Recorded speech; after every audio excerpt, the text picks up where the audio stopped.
Hello student, class 6 Hindi medium के सभी student ध्यान दीजिए। आज आप लोग होम साइंस में चैप्टर 7 रिवीजन करेंगी। चैप्टर 7 का जो शीर्षक है वो है रोगों के कारण एवं उनका निवारण। तो आज हम जो कुछ ऐसे नॉर्मल रोग होते हैं वो रोग क्यों होते हैं, यानी उनके कारण, और हो गया तो उनके निवारण है तो आप क्या करेंगे। ठीक है, तो सबसे पहले हम बात करते हैं रोग एवं इसके प्रकार। भिन्न भिन्न रोगों के लिए भिन्न भिन्न लक्षण होते हैं। कुछ रोग तो साधारण होते हैं जो घरेलू उपचार द्वारा ठीक हो जाते हैं, लेकिन कुछ रोग इतने गंभीर हो जाते हैं कि कभी कभी रोगग्रस्त व्यक्ति मृत्यु तक पहुंच जाता है। विभिन्न रोगों के कीटाणु वायुमंडल में होते हैं जो अशुद्ध वायु में सांस लेने पर मनुष्य के शरीर में क्या करते हैं, प्रवेश कर जाते हैं, और कुछ समय पश्चात शरीर को उन रोगों के लक्षण दिखाई देने लगते हैं।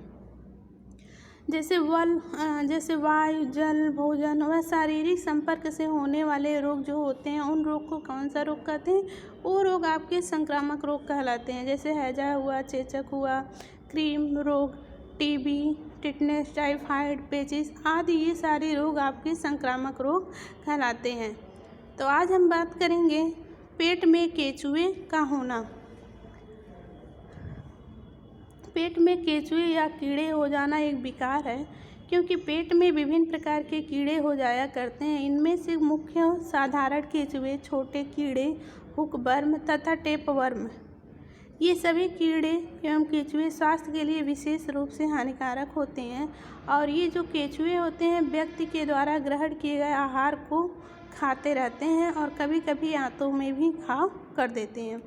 इनमें होता क्या है कि जिन बच्चों के पेट में केंचुए या छोटे कीड़े या हुकवर्म, टेपवर्म होते हैं, उनके पेट में दर्द और अन्य प्रकार की परेशानियां होने लगती है। यदि हम बात करें ये रोग होता क्यों है, तो नॉर्मल में पेट में केंचुए के होने के कई कारण हैं। नंबर 1 जो है, मिट्टी खाने वाले बच्चों के पेट में प्रायः केंचुए हो जाते हैं। क्यों? क्योंकि मिट्टी में केंचुए के अंडे छोटे छोटे होते हैं जो बच्चों के पेट में जाकर क्रमशः केंचुए बन जाते हैं। दूसरा जो कारण होता है वो है भूमि के अंदर होने वाली सब्जियां। भूमि के अंदर जो सब्जियां होती हैं, जैसे मूली हुआ, गाजर हुआ, शलजम हुआ आदि सब्जी को यदि हम अच्छी तरह बिना धोए खा लेने से क्या होता है कि व्यक्ति के पेट में केंचुए के अंडे तथा छोटे छोटे कीड़े भी बच्चों के पेट में पहुंच जाते हैं। तीसरा जो रीज़न होता है वो है आपका मांस खाने से। मांस खाने से भी विशेष प्रकार के कीड़े व्यक्ति के पेट में चले जाते हैं, खास करके जब कच्चे मांस खाए जाते हैं। ठीक है, नेक्स्ट जो रीज़न कारण होता है वो है कच्चे भूमि या खेत में नंगे पैर घूमने से भी पैरों के माध्यम से केंचुए के अंडे शरीर में प्रवेश कर सकते हैं तथा शरीर में प्रवेश करने से उनकी वृद्धि हो सकती है। अब हम बात करते हैं यदि किसी के पेट में केंचुए हो गए हैं तो उनके लिए आप क्या उपाय करेंगे। तो बच्चों ध्यान दीजिए, बच्चों को सदैव मिट्टी खाने से रोकना चाहिए।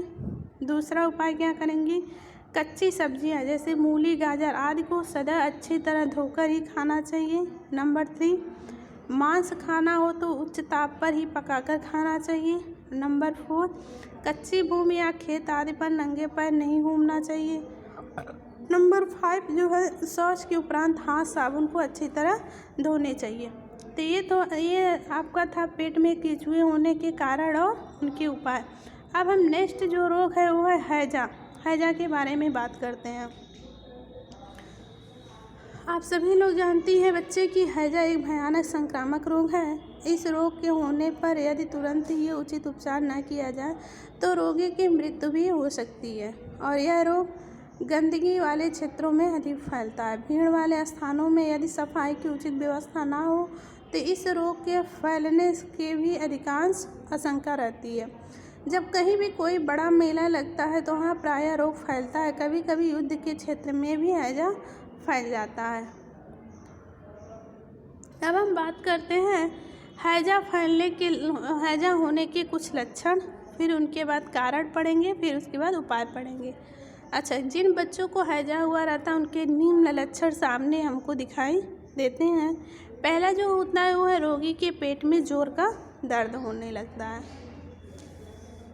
यानी जिन व्यक्ति को हैजा हुआ रहता है उनके अंदर ये लक्षण हमको दिखाई देता है कि उन बच्चों के पेट में ज़ोरों से दर्द होने लगता है।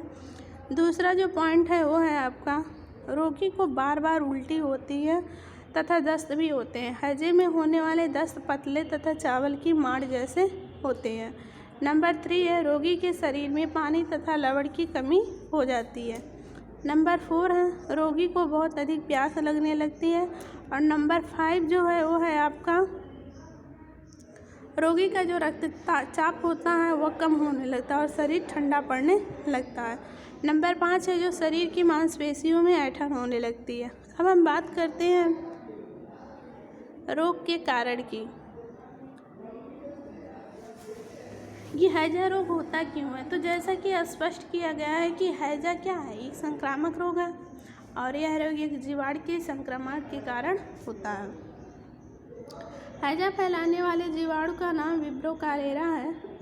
विब्रो कॉलेरा, तो याद रखिएगा, हैजा फैलाने वाले जीवाणु का नाम क्या है?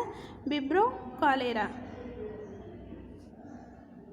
यह जीवाणु स्वस्थ व्यक्ति के शरीर में भोजन अथवा जल के माध्यम से पहुंच जाता है और हैजे के जीवाणु को उससे अधिक मक्खियां भी फैलाती हैं।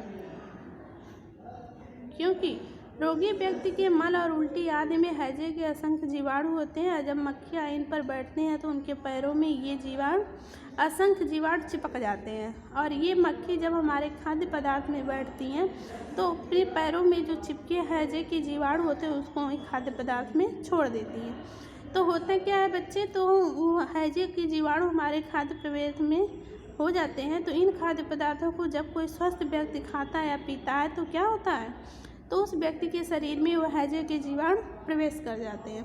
तो जब शरीर में हैजे के जीवाणु यानी विब्रो कॉलेरा पहुंचकर क्या करता है, जीवाणु को बहुत तेज़ी से वृद्धि होने लगती है तथा शीघ्र ही हैजे के लक्षण प्रकट होने लगते हैं। अब हम बात करते हैं कि रोग से बचाव के उपाय, यानी यदि किसी को हैजा रोग हो गया तो उसके बचाव और उपाय के लिए आप क्या करेंगी। तो हैजा एक भयंकर रोग है, इसका उपचार कुछ कठिन होता है, अतः इससे बचाव के उपाय करना अधिक आवश्यक है। हैजे से बचाव के लिए निम्नलिखित उपाय किए जाने चाहिए। नंबर 1 जो है वो है, हैजे से बचने के लिए मक्खी से बचना अति आवश्यक है, अतः मक्खियों से बचाव के सभी उपाय किए जाने चाहिए। नंबर 2 है, खाने पीने की सभी वस्तु को ढक कर रखना चाहिए। नंबर 3 आप उपाय क्या करेंगे कि हैजे के बचाव की टीका अवश्य लगवा लेना चाहिए। और नंबर 4 है, रोग के फैलने के बजाय से बिकने वाली बर्फ़, सोडा वाटर तथा आइसक्रीम आदि बिल्कुल नहीं खाने पीने चाहिए। नंबर 5 है, कभी भी बाज़ार में कटे रखे फल नहीं खाना चाहिए। और नंबर 6 है आपका, हैजे के रोगी की जो मल मूत्र वमन आदि की होते हैं उनको मिट्टी के बर्तन में डालकर ज़मीन में गाड़ देना चाहिए। इससे रोग अधिक फैलने से रोका जा सकता है। और नंबर 7 जो है वो हैजा फैलाने के दिनों में पानी तथा जल सदा उबालकर ही पीना चाहिए। ठीक है, तो उम्मीद है आपको ये कुछ सामान्य रोग और उनके कारण उपचार आपको समझ में आ गए होंगे। तो इस वीडियो के लास्ट में हम आपको कुछ क्वेश्चन बता रहे हैं, उस क्वेश्चन का आंसर लिख करके आप सभी लोग सेंड करेंगे। ठीक है, नंबर 1 क्वेश्चन जो है आपका वो है, हैजा नामक रोग के कारणों तथा बचाव के उपायों का वर्णन कीजिए। ठीक है, जो अभी हम पढ़ाए हैं। और नंबर 2 है, पेट में यदि केंचुए होने के मुख्य कारण, ठीक है, और उसके बचाव के लिए किए जाने वाले उपाय का उल्लेख करेंगे। और नंबर 3 क्वेश्चन है जो है वो है आपका, रोग से आप क्या समझते हैं। तो इन तीनों क्वेश्चन का वीडियो देखने के बाद आप आंसर लिख करके आप लोग सेंड करेंगे। ओके, और जहाँ नहीं समझ में आएगा उसे आप लोग पूछेंगे।